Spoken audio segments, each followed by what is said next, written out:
안녕하세요. 우리 채널 오시기를 환영합니다. 저는 50대 남성이에요. 어머니와 함께 지방에서 오리백숙집을 꽤 오래 운영했어요. 저희 가게는 인적이 드문 변두리에 있었지만 꽤 입소문이 난 집이었어요. 식당 주변에서 거주하며 식재료를 쓰이는 오리를 키우고 있었어요. 원래는 아버지와 어머니 두 분이 운영하셨는데요. 아버지가 간암으로 돌아가시고 어머니 혼자 운영하시기에 벅차 보여서 군대에서 제대한 제가 합류하게 되었어요. 요리는 어머니가 도맡아 했지만 그 밖의 모든 일은 제 몫이었죠. 새벽부터 바쁜 생활을 해야 했기에 여자 만날 기회도 시간도 없어서 저는 연애 한번 못하고 나이만 먹었어요. 그렇게 20대를 보내고 40대가 되자 주변에서는 저러다 여자 구경도 못하고 총각 귀신된다며 조바심을 냈고 어머니 역시 식당을 운영하는 게 힘에 부쳐서 며느리라도 있었으면 좋겠다고 장가갈 생각 좀 하라고 닥달을 하셨어요. 하지만 저도 어쩔 도리가 없었어요. 여자 경험 없는 40대인 저에게 그건 너무 어려운 일이었으니까요. 저도 20대 30대에는 소위 말하는 채팅 연애를 좀 했었어요. 서로 얼굴도 모른 채 상상의 나래를 펼치며 하는 연애였죠. 그때 알았어요.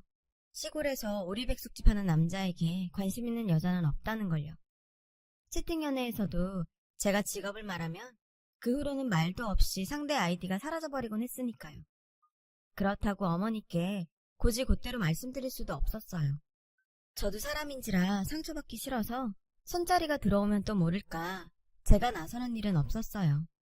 기회가 없다면 이번 생은 이렇게 살다 가는구나 포기하고 있었죠.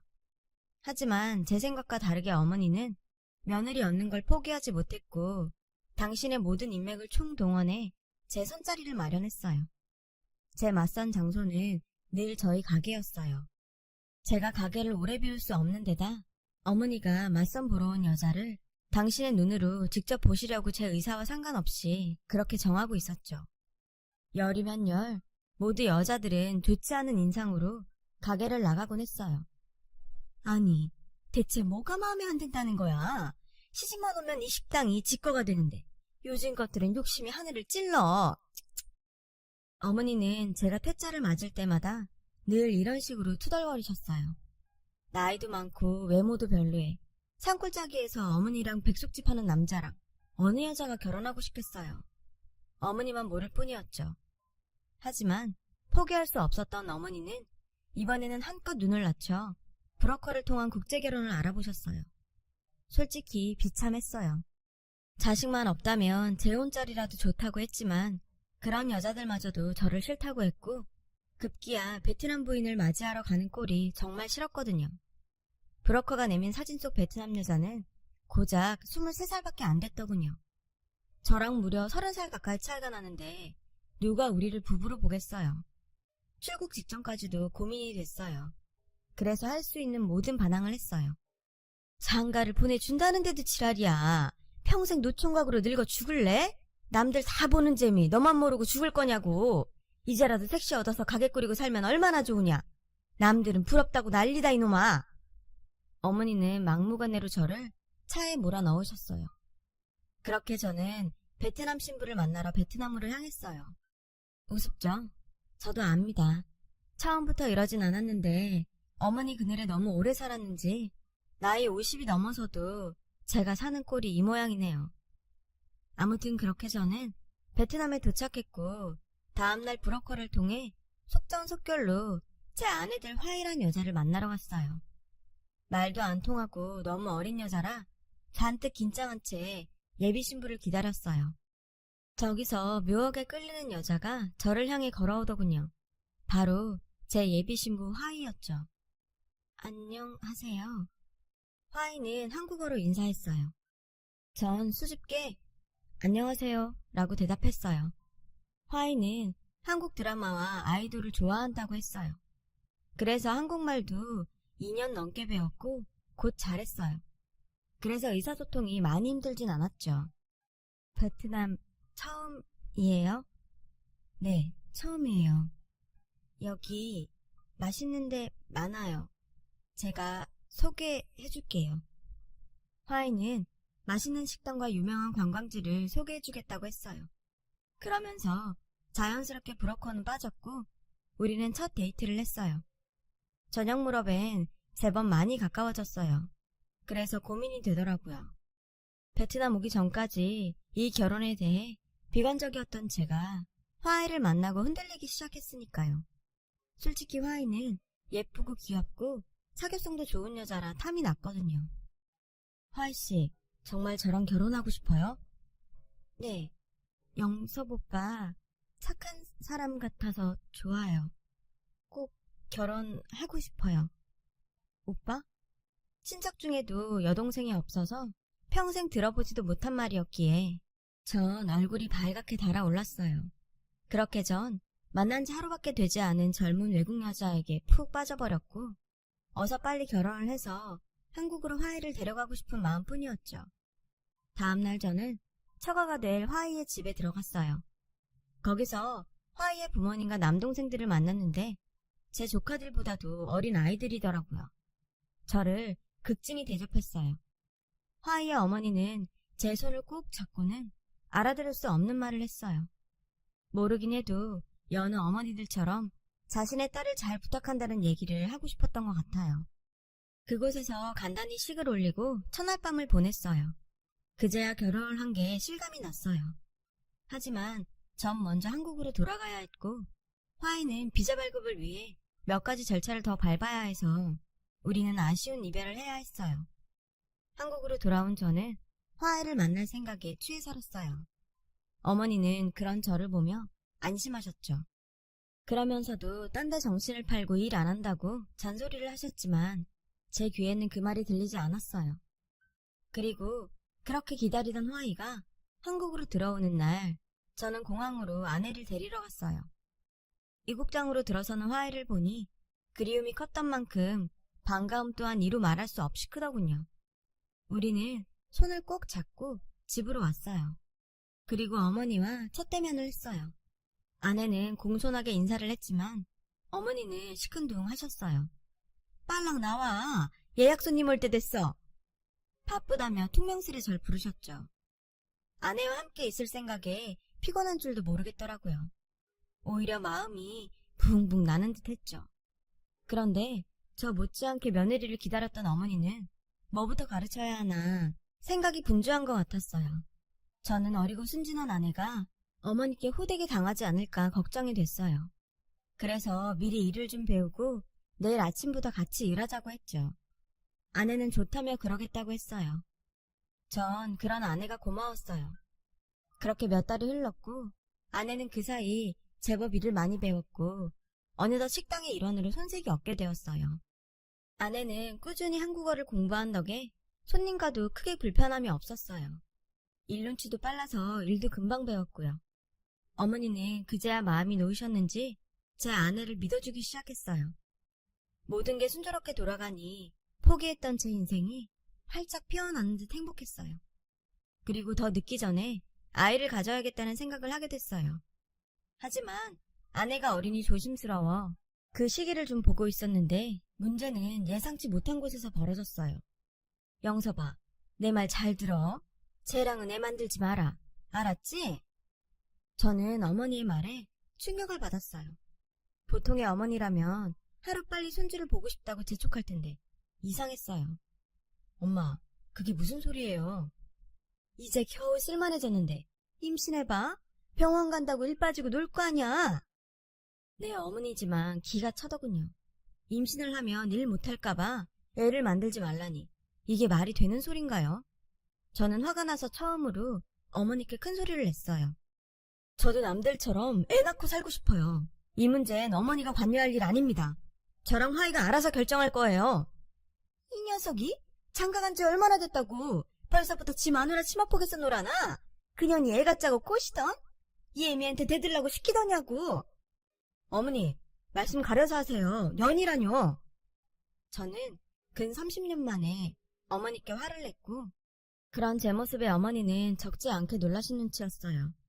그 소리에 놀라 아내가 주방에서 나왔어요. 무슨 일 있어요? 아니야, 당신은 신경 쓸 거 없어. 저는 아내를 다시 주방으로 들여보내고 저도 따라 들어갔어요. 그날 이후 어머니는 저와 아무 말씀도 하지 않으셨어요. 대신 제 아내를 구박하기 시작했죠. 아니, 넌 일을 어떻게 하는 거냐? 오리를 죄다 도망내 놓으면 어쩌라는 거냐고. 내가 정말 믿고 맡길 수가 있어야지. 미안합니다, 어머니. 됐어. 넌 나가서 상이나 닦아. 별것도 아닌 일에 어머니는 아내한테 화를 냈고 그렇게 밝던 아내는 주눅이 들어 얼굴에 그늘이 생기기 시작했어요. 요즘 엄마 때문에 많이 힘들지? 원래 당신 성에 차야 되는 분이라 그래. 그냥 한쪽 귀로 듣고 한쪽 귀로 흘려. 제가 못해서 그런 건데요. 그런데 어떻게 말을 한쪽 귀로 듣고 한쪽 귀로 흘려요? 아, 우리나라 말에 그런 게 있어. 신경 쓰지 말라는 뜻이야. 적어놓고 저도 써먹어야겠어요. 타국 생활도 익숙하지 않은데 저희 가게에서 일만 하는 아내에게 저는 미안한 생각이 들었고 고민 끝에 장을 보러 시장에 나간다고 하고 아내와 읍내 데이트를 할 계획을 세웠어요.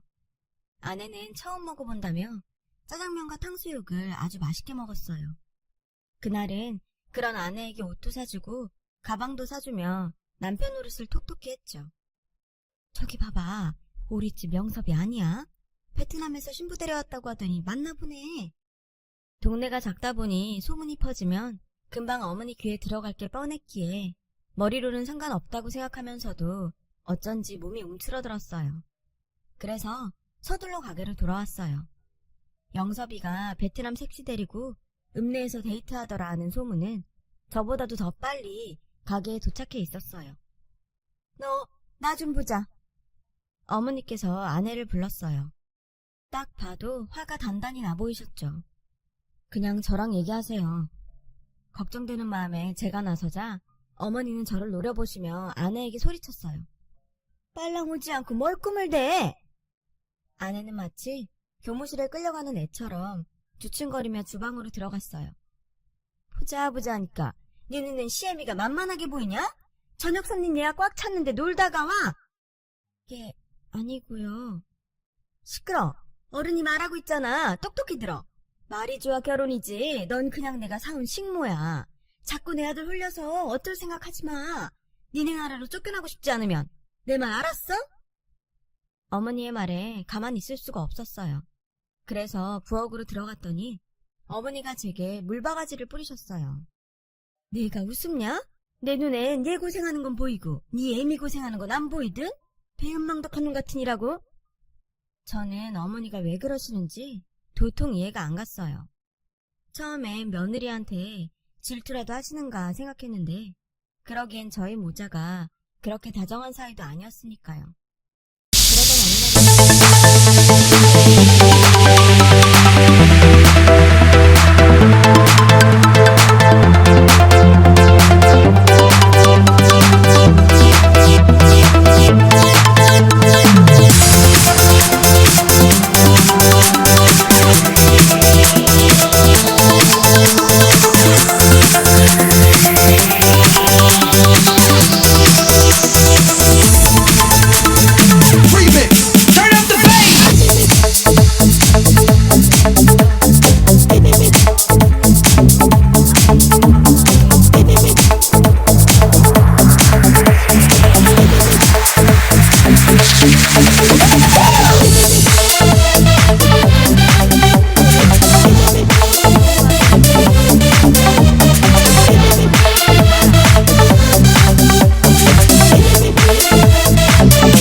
웬 소란이야. 제가 뭐라고 하든?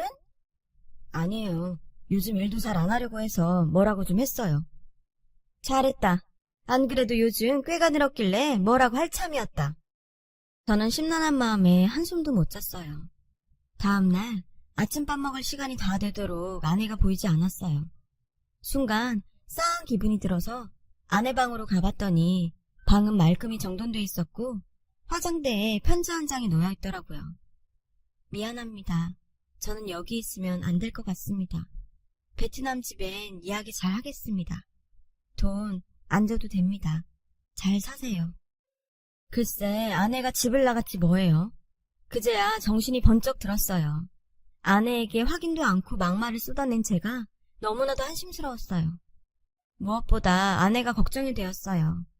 한국에 온 지 1년이 넘었지만 이곳 실정을 모르는 아내를 생각하니 내가 무슨 짓을 한 건가 싶었어요. 물가에 내놓은 어린 아이처럼 내내 불안하기만 했죠. 저는 가게 일도 팽개치고 미친놈처럼 아내를 찾으러 돌아다녔고 3일 만에 아내가 읍내에서 베트남 친구와 함께 베트남 음식집을 연다는 얘기를 듣게 되었어요. 저는 수소문 끝에 가게를 찾아갔어요. 가보니 앞치마를 입은 아내가 있었어요. 저는 차마 아내 앞에 나서지 못했어요. 이유는 아내가 너무나도 밝게 웃고 있었기 때문이에요.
안녕하세요. 우리 채널 오시기를 환영합니다. 처음 베트남에서 봤던 그 밝은 얼굴이 제 눈앞에 보이는데 심장이 쿵 하고 내려앉는 것 같았어요. 저렇게 밝은 여자를 데려다 지금껏 무슨 짓을 한 건가 죄책감이 들더군요. 어쩌면 아내는 어머니 말처럼 돈 때문에 저를 따라 한국에 왔을 수도 있어요. 하지만 그렇다고 해서 저에게 아내의 행복을 뺏을 자격까지 있는 건 아닌데 제가 착각을 했던 거죠. 저는 미련 없이 발길을 돌렸어요. 그런데 그 순간 멀리서 저를 부르는 소리가 들렸어요. 돌아보니 아내가 제 이름을 부르며 쫓아오고 있지 뭐예요. 어떻게 여기까지 왔어요. 아내는 많이 놀란 듯 눈을 동그랗게 해선 저에게 다가와 물었죠. 볼 일이 있어서 왔다가 우연히. 갑자기 나가서 미안해요. 아내는 베트남 음식점을 같이 해보자는 친구의 말에 그쪽에 신경 쓰느라 저희 가게 일에 소홀했다고 했어요. 진작에 설명했어야 했는데 그러지 못했다고 미안하다고 하더군요. 우리 집엔 제가 벌어서 돈 보내면 돼요. 안 그래도 그게 계속 마음에 걸렸어요. 부담 줘서 미안해요. 아니야, 내가 미안하지. 아니에요. 난 괜찮아요. 그러지 말고 같이 가서 맛 좀 볼래요? 오리 백숙만큼은 아니지만 맛있어요. 사실 제가 베트남에서도 요리를 잘했거든요. 저는 아내 손에 끌려 아내가 일하는 가게로 갔어요. 거기서 아내가 만들어준 쌀국수를 처음 먹어보게 됐죠. 낯설지만 맛이 깊은 게 우리 가게 오리백숙 못지 않더라고요. 나도 모르게 눈물이 났어요. 그런 제 모습에 아내와 아내의 친구는 당황했어요. 그러자 아내가 저 대신 변명을 하더군요. 내가 말했지, 우리 남편 착하다고. 잘못한 것도 없으면서 저런다니까. 저는 아내의 말을 통해 아내의 진심을 알 수 있었어요. 그래서 큰 결심을 하게 됐죠. 저는 곧장 가게로 가서 어머니께 말씀드렸어요. 여기 가게 접고 시내로 이사가요. 뭐? 잡아오라는 애는 안 잡아오고 무슨 똥단지 같은 소리야. 화이가 시내에 식당 차려서 못 오니까 내가 가려는 거예요. 엄마는 싫으시면 혼자 계시던가요. 뭐? 왜? 그년이 이젠 나 버리고 저한테 오라든? 말 함부로 마세요. 어머니한테는 화이가 며느리로 안 보일지 몰라도 저한테는 하나뿐인 아내예요. 홀려도 단단히 홀렸구만. 됐다. 이 가게엔 나 혼자 하다가 콱 죽을라니까 넌 죽고 못 사는 그년한테나 가. 저는 어머니 말이 떨어지기 무섭게 짐을 쌌어요. 그리고 다음날 당장 아내가 있는 가게로 갔어요. 저는 아내에게 이곳에 번듯한 신혼집을 얻어서 다시 시작하자고 했어요. 아내는 좋아서 어쩔 줄 몰라 했죠. 그러면서도 우리 어머니를 걱정했어요. 저는 두 사람 중에 결정해야 한다면 내 선택은 당신이라고 말했어요. 그 말에 아내는 감동했는지 말없이 그저 웃더군요. 그날 이후 저는 아내 친구가 하는 쌀국수집에 나갔어요. 아무래도 외국인 여자 둘이서 가게를 하는 것보다는 제가 함께 있는 게 나을 것 같았거든요. 다행히 가게는 아주 잘 됐어요. 오픈한 지 얼마 안 됐는데도 대기표를 받고 줄을 서야 할 정도로 동네에서 유명한 가게가 되었거든요. 그래서 확장을 하기로 마음먹었어요. 쇳불도 당김에 빼라고 부동산에 들러 조금 더 넓은 가게를 알아봤어요. 그리고 그동안 모아두었던 돈을 털어 베트남 요리 전문점을 차렸어요. 뭐 아니면 도라는 심정이었죠. 다행히도 가게는 성황을 이루었고 아내와 아내 친구는 신이 나서 힘든 줄도 모르고 일하는 재미에 빠졌어요. 무엇보다도 눈에 띄게 밝아진 아내의 모습을 보니 그렇게 좋을 수가 없었죠. 그러던 어느 날 손님 중에 익숙한 얼굴이 보였어요. 저희 어머니였죠. 근 2년 만에 보는 어머니는 그 사이 많이 야위셨더라고요. 아내는 어머니를 보자 눈물을 쏟으며 혼자 계시게 해서 죄송하다고 연신 고개를 숙였어요. 어머니는 너무 힘이 들어서 최근에 가게를 끝내 접었다고 했어요. 어쩌고서나 궁금해서 들렀다고 하셨죠. 가게를 둘러보신 어머니는 한 그릇에 7,000원 하는 국수를 팔아봤자 얼마나 남겠냐고 하시더군요. 그래서 슬쩍 월 매출을 말씀드리자 어머니는 놀라서 입을 다물지 못했어요. 그날 이후 어머니는 저희 가게에 나오셔서 손님 받는 일을 시작했어요. 일손이 딸려 직원을 뽑을 예정이었는데 돈 아깝게 사람을 왜 쓰냐며 당신이 그냥 하신다고 고집을 피우셨거든요. 힘드시다고 아무리 말려도 한사코 소일거리로 당신이 하신다고 고집을 부리시는 어머니는 이제 쌀국수 매니아가 되셨죠. 이렇게 싸고 든든한 음식이 어디 있냐고 하시면서요. 아내는 어머니 건강이 걱정됐는지 철철이 한의원에 모시고 가 보약도 지어드리고 안마기까지 사드렸어요. 어머니 역시 제 아내를 세상에 둘도 없는 며느리라며 자랑하기 바쁘시고요. 비온 뒤 땅이 굳는다고 누구보다 서로를 챙기는 어머니와 아내를 보면서 내 인생의 봄날은 이런 게 아닐까 싶어요. 힘들게 이룬 가정인 만큼 지금의 이 행복을 지키도록 노력할 겁니다. 지금까지 제 사연을 들어주셔서 감사합니다. 여러분의 가정에도 좋은 일이 가득하길 빕니다. 여러분, 사연 댓글에 응원과 현명한 조언 부탁드려요. 좋아요와 구독은 저에게 큰 힘이 됩니다. 오늘도 좋은 일 가득하세요.